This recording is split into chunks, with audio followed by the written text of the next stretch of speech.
if you distill all of the things that are available to leaders to do down into some very simple aspects, I think there are three things: information, choices, and engagement. The question is from Thinking Focus. Hi, I'm Ricky from Thinking Focus. Hi, I'm Rob from Thinking Focus. And today, the question is, how can I ensure that people feel in control at times of change? The question is from Thinking Focus, a podcast about how we sometimes get in our own way and what we can do about it. Yeah, this is a really interesting one because actually we have a perception generally that we're not in control at times of change, whatever the change happens to be. And as leaders, I think we have to be really cognizant of that. We have to be cognizant of the perception that people feel a sense of powerlessness, a feeling that actually things are being done to them. Change is typically something that is done to me or done to other people. And so as a result of that, you're not really feeling in control of it.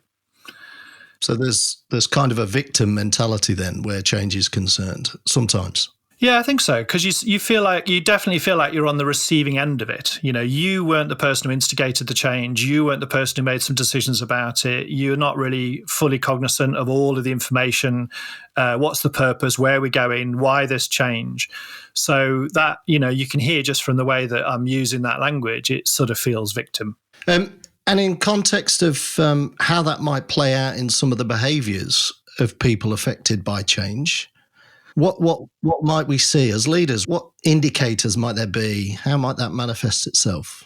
There's a whole host of them, but I think there's some quite common ones, because if you feel like something's being done to you and you're not sure what it is, then actually people will go through a period of just sort of almost closing down, not necessarily searching for meaning or trying to get answers to questions. They just deal with confusion by, you know, doing less than they were before, finding every excuse under the sun not to necessarily be committed to the, you know, or being productive as they were before. You know, if there are any rumors that are floating around the organization, you participate in those rumors, you know, the gossip factory starts up. But equally, I think people also will then feel a sense of, you know, unfairness almost creeping in, because, you know, I understood what was going on yesterday, but I don't understand what's happening today. I didn't do something about that. Somebody else has. So how is that fair? And what are they really doing to me? So the confusion and the uncertainty can turn into a little bit more of a, if you like, a victim response to that, to want to get something back. Yeah, that kind of plays out with the why do things always need to change? Yeah. Why are we changing again? We only changed last week, last month, last year.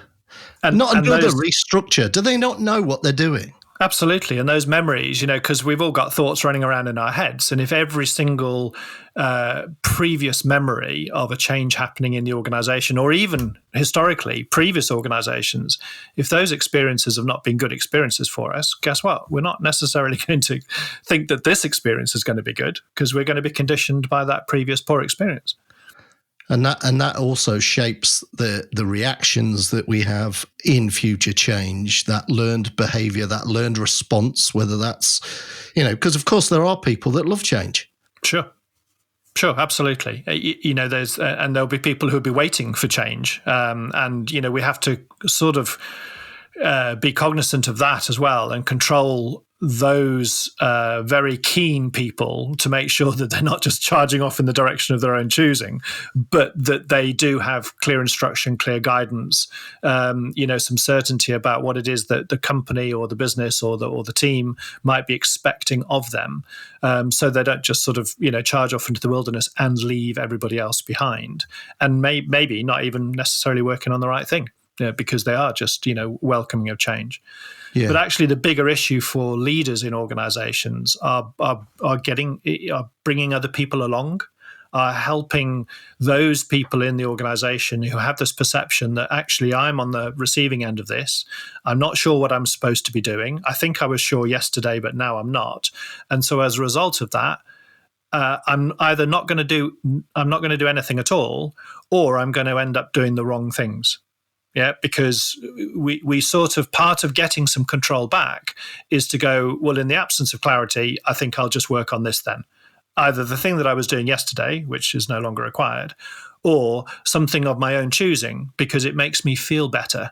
There's this sort of process of denying that change is going on is quite a comfortable place to be, because you can get your head down, concentrate on things that you would like to do, because you now are in a situation where the organization has just changed something and you're not quite sure what to do. So you do something of your own choosing.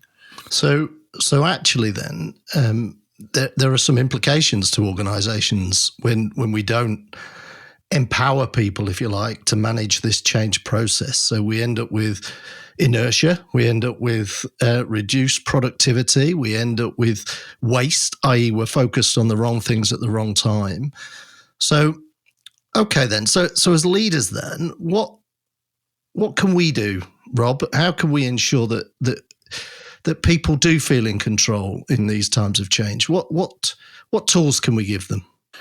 It's there's a whole pile of things that we can do, and actually, I think that's what potentially causes problems. In leadership thinking and planning within an organization, because you sort of go, well, there's so many different things that I could do. What should I choose to do, and where do I start? You and I and our colleagues have seen so often that actually leaders sometimes abdicate responsibility for doing anything to help people, to ensure that they've got some clarity about things, and they just get on with their own agenda. The so-called marathon effect, where you just go, well, do you know what, I'm running, I'll keep on running, and it'll be up to other people to catch up with me if they can. But if you distill all of the things that are available to leaders to do down into some very simple aspects, I think there are three things that we can give some very clear guidance to leaders on. And those three things are information, choices, and engagement. And I think it'd be sort of useful to break that down a little bit, to go, what information and what choices, how does engagement, what sort of engagement, what do we mean by that? So when people are in search for this information, what sort of questions might be going through their head, Rob? Well, the simple explanation for me about the seeking information is the uncertainty piece. So if we're wanting to help people to feel in control at times of change, the thing that's changed for them, in essence, is that they now are less certain or even uncertain, whereas before they had some certainty. So they want to know some stuff. So in other words, they've got questions going on in their minds about, what does this mean to me? What's happening? Why is it happening? Why does the organization want me to do this? What is it going to look like? What have I got to do? And how were the decisions made? And what other decisions were thought about but discounted? And on and on and on. There are so many different questions that people actually have going on in their minds because they are less certain of what they thought they knew. So really, from a leader's perspective, what we really need to find out is, so what is it you want to know then? What's going on in your mind as a question that if I could answer it for you, it would be helpful for you? That for me is the essence for a leader in terms of information. And I think, clearly we can second guess some of those questions because a lot of them will be common, but actually involving people in that understanding, well, what do you want to know, means that we've got some opportunity to fill in the blanks. And even there might be times where we can't fill in the blanks because we don't have access to the information. It might be we're not able to share that right now. Absolutely. I mean, you make a really good point about, this fact that, we can probably second guess what information they need. So for me, that's before we even start a change announcement or a change process, we can second guess the sorts of things that people will likely feel, the sorts of things that they will perceive to be, the sorts of questions they might ask.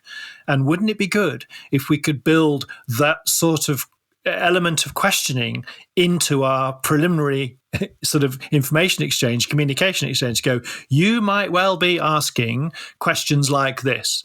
And if we can build that into some very early communication, what we'll get is a receptive audience, because, the workers in our organization go, oh, yeah, you're right, I was thinking that.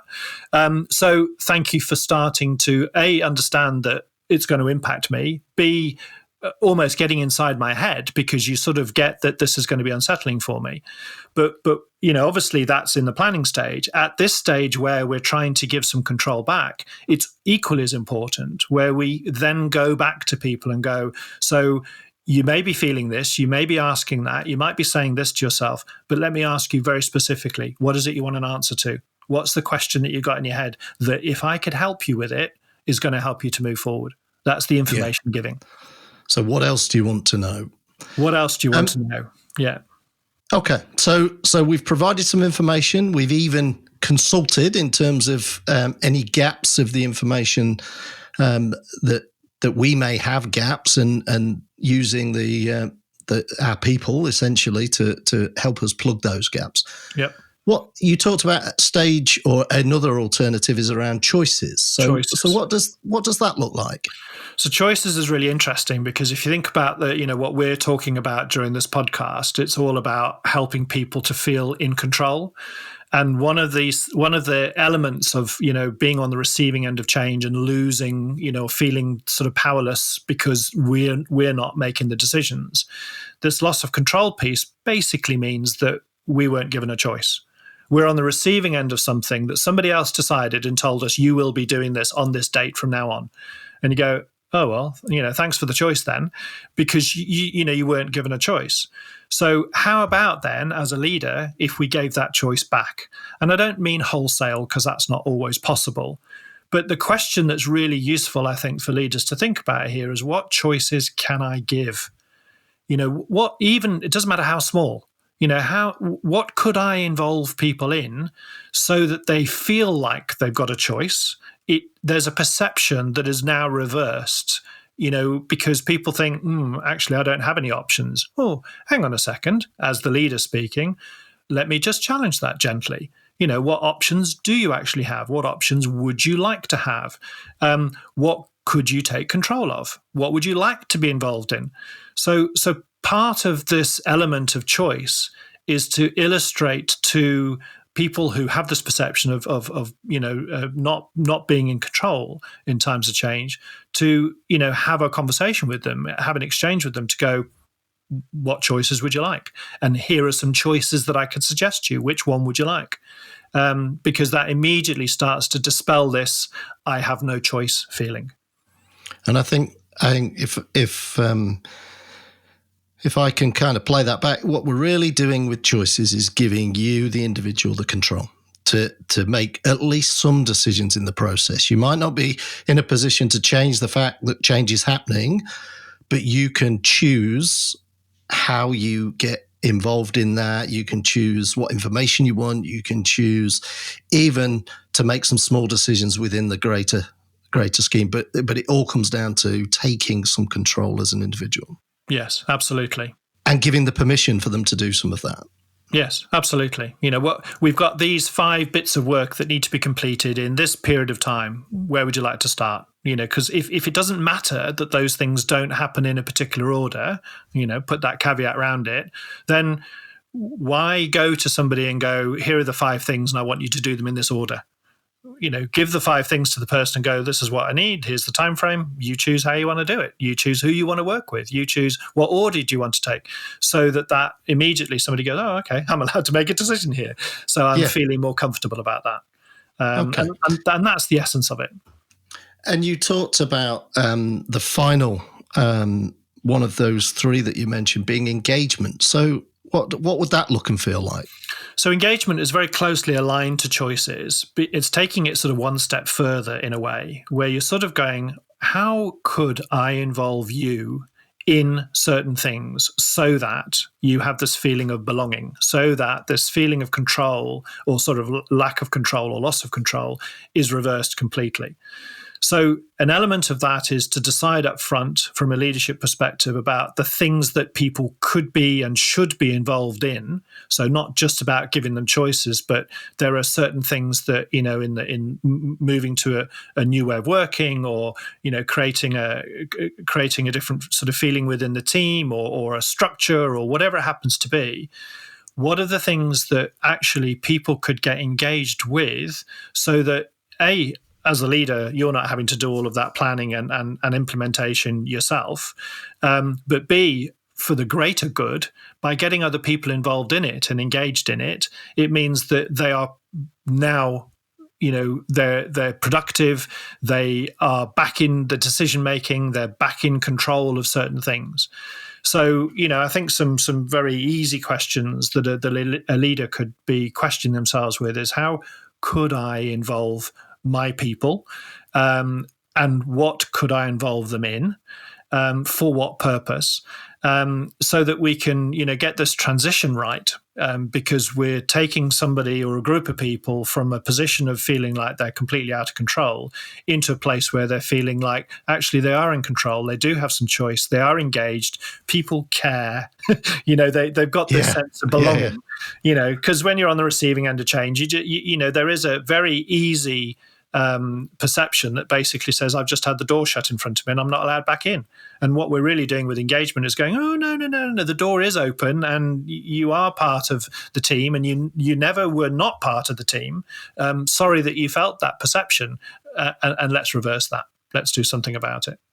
I think that's really important. I think, like you say, engagement choice is really close together, but one of the advantages, I think, around using both choices and engagement is how you win over perhaps some of the detractors, maybe even, to use the word, saboteurs with regards to change, those people actively looking to circumvent the proposed change in any way they can. Well, actually, if we can get them on board, if we can give them some choices, give them some opportunities to get involved, even if it's to identify potential pitfalls, risks, implications, that we can then use their knowledge in order to help us overcome some of those. Actually, they're becoming more and more engaged, and the wider audience, the wider team can see that they're being involved and engaged in the change itself. Actually will lead to a smoother transition, as opposed to, fighting the opponent against the change. Actually, let's use choices, let's use information, let's use engagement as real clear strategies to take along not just those that are willingly coming along or even demanding for new change, but actually for those resisting it. If we can get them on board, actually the movement towards the ultimate goal of being the future state we want becomes much more interesting, much simpler, not simple, not easy, but simpler. Yes, no, I agree. And, one of the distinguishing features, I think, that sort of marks a threshold between choices and engagement is that with choices, you're basically suggesting to people that they can make some choices. Let's involve you in some decisions. What would you like to do? With engagement, you're basically then saying, oh, and now that you've decided that you'd like to do that, let me enable that for you. Let me facilitate it.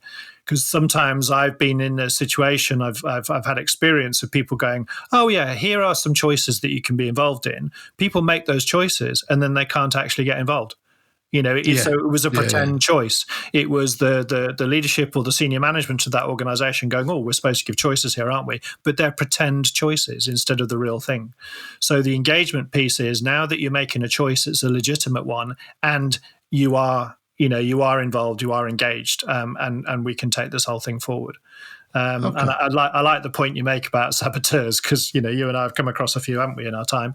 The great thing about a saboteur is they're a saboteur because they've got bundles of energy. They're putting lots of energy into derailing things. So, and you make the point very neatly, if you can concentrate that energy for good as opposed to bad, then they could be a real driving force. They could really help the transition. If we could engage them and involve them rather than not, because if we don't, we isolate them, and the isolation causes them to sabotage more, doesn't it? Yeah, absolutely. Okay, well, Look, Rob, I think that's been really interesting. I think, if we were to summarize this, what we're really saying is this is about three things. In times of change, this is about giving control is through these three things. Information, but that's not what we want to tell you. It's what do you want to know and then tell them.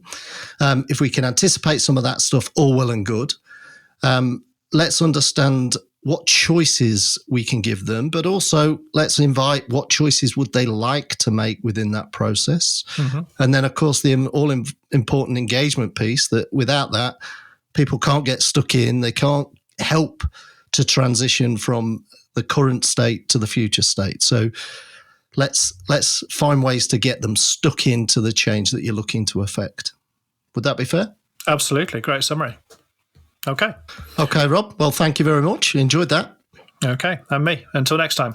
Next time on The Question Is. It might be actually a bigger thing. It might be that you have to connect that back to your purpose.